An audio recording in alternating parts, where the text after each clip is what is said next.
So this is talking about everything that they're going to do up until launch, which is kind of already here. But just to give you an idea of how this is looking. Dear rivals, Guang Guang here. Today, I'm happy to share with you all the latest news regarding the Marvel Rivals roadmap. Firstly, my biggest thanks to the Marvel Rivals community for sticking with us and keeping the excitement alive. We are in the home stretch now. Yeah, we are. Since the closed beta test, we've been working around the clock to fine-tune the game for launch. Everything from perfecting our roster of heroes and villains to enhancing the stages, refining systems, and ironing out the last bugs. We're committed to making sure we deliver a game that's as epic as the Marvel Universe deserves. So bear with us just a bit longer. We're almost there, and the new content is shaping up to be something special. Now, for those who have been keeping... I feel like when devs say this kind of thing, it's often a lot of wishy-washy bullshit, right? And so, you know, saying, you know, we're just doing the last little bits. But from the amount of content these guys have been pumping out, I believe them. And that might be copium, I don't know, but I believe them. Tabs on Marvel Rivals. You've seen the 33-day countdown, starting with the big green guy himself, Hulk. Ages ago, Hulk was the first hero we built. He needed some changes. An incredible leap, setting the tone for our quest to make it unique and make it crazy. As the countdown ticks down on our starting lineup of 33 heroes, the final hero to be revealed will be sure to excite. I just want to say 33 heroes is insane on launch, by the way. Overwatch 2, which is going to be a direct comparison to this a lot, right? A lot of people are going to make that comparison. Overwatch 2 only has, I think it's 36 currently, like right now. To be opening this at 33 is crazy. Especially the team-up ability with the Hulk. So, stay tuned for the rest of this wild ride. A roadmap.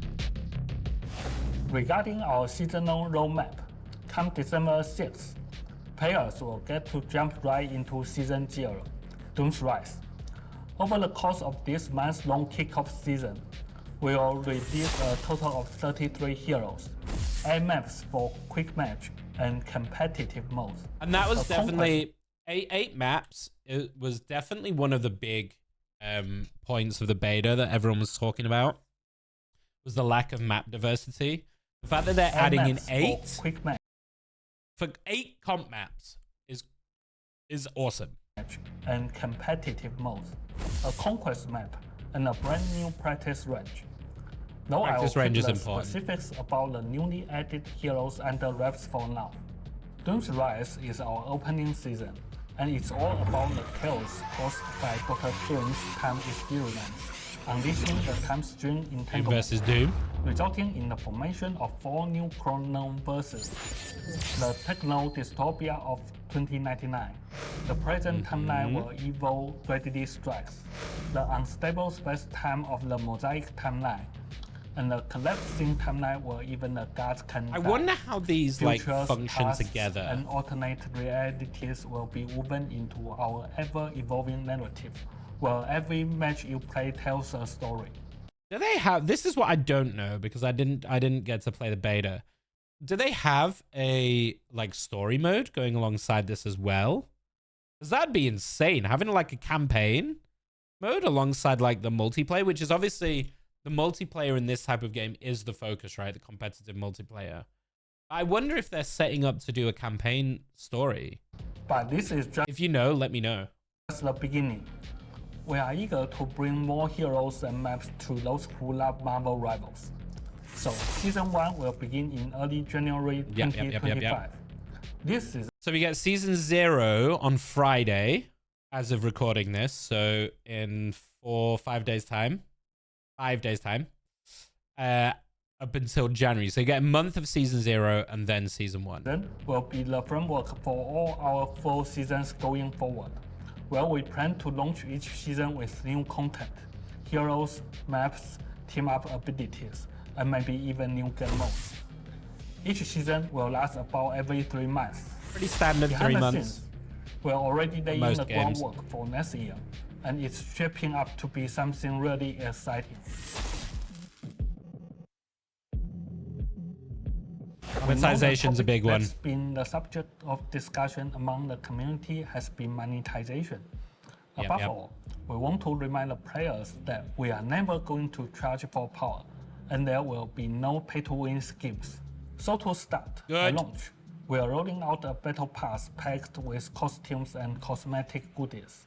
Since I think that is, for a free-to-play model, that is the only way you can do this, is if the second you start to pay for power, the game is done. So I feel like they didn't have a choice, but this is 100% the correct decision. Making, and I've said this to you guys many times, making a free-to-play game, making a competitive game free-to-play is the best call you can do right now in the current gaming climate to get as many players on board as possible. And we've proved time and again with Fortnite, Apex, all of these big competitive games, they have proved, Valorant, time and time again, you will make way more money off people with cosmetics and with skins, with battle passes, than you ever would with making people buy a game up front. Because you will have the player base there, right? Instead of putting a paywall behind it so that people who, and a lot of people are struggling financially right now, you know, given the circumstances in the world. So it makes so much sense to make this free to play and just focus on cosmetics. There's no point doing a pay to win because you're just going to alienate the community. And the advantage that Marvel Rivals has over any other game, I think, you know, it's doing the Fortnite thing where it's third person. So the massive advantage it has over Overwatch, if we're doing a direct comparison, is that Overwatch you buy skins but you never see them until the end screen, right? Because it's first person. Here it's a third person shoot. So if you have a dope ass skin, you're going to be looking at that dope ass skin the entire game, or as long as you use it for, which really increases the selling point of the skin. So it's a really smart choice from them. Season 0 only lasts about a month. The Season 0 pass has half the content of a full seasonal battle pass and is priced accordingly. The store will be regularly updated, packed with costumes from classic comic looks, MCU-inspired designs, costumes that directly reflect the unique story of our game, and much more. That Peter Parker. They just have such a good IP to work from. One final note. We know we have Marvel Rivals fans from all over the world, and we are committed to making the best gaming experience possible to cover all our players. We've committed to maintain 60 server tick rate, and also expanded our server regions to ensure everyone has a smooth gaming experience. With our new server node selection feature, you can choose a single or group of servers best for you, optimizing for lower ping and faster matchmaking. We are almost done with these details, so be sure to check out our dedicated server node site launching soon. Additionally, we are also very happy to announce full voiceovers in English, Chinese, and Japanese, along with text support in 16 languages on release. We can't wait for you to join us in the world of Marvel Rivals. Thank you for your support, and let's build this unforgettable adventure together. Ignite the battle. I think the point about the servers is important. I think one of the probably biggest complaints a lot of Overwatch players have is queue times, right? So being able to choose your server may sound very simple. I think it will help a lot with, you know, maybe if let's say you're playing at 3 in the morning in Europe, you're obviously going to get longer queue times because a lot of people won't be playing. Whereas if you have the ability to just switch to an American server, then, you know, you kind of help that a lot. Whether the ping is bad or not depends on the servers. But a 60 tick rate is pretty good. I think if you're going to do a battle pass, you have to offer a free line, and I believe they are. I think that's pretty industry standard right now, is to have a free and a premium battle pass. Because it also just makes sense from a selling point of view. Because if you think about how it works, you're going to, you know, if you look at Overwatch's battle pass, right? If you look at, they show the free and the premium side by side, or they'll sometimes do it on one track or above. So what they're doing is they're showing you what you're missing. You know, they're showing you that, oh my God, you can get this awesome Torb skin if you buy the premium. So they already show you what you're missing to encourage you to buy the premium. And I think that's what most companies will do now, is offer a small free track where you get these odd little bits. You get some coins, you know, you get some credits. You get some mini cosmetics that reward you for playing the game. But they're not going to be bothered about that, because if the game is good enough, the amount of money they will make from people buying the premium will far outweigh giving away free stuff to those who can't. You know what I mean?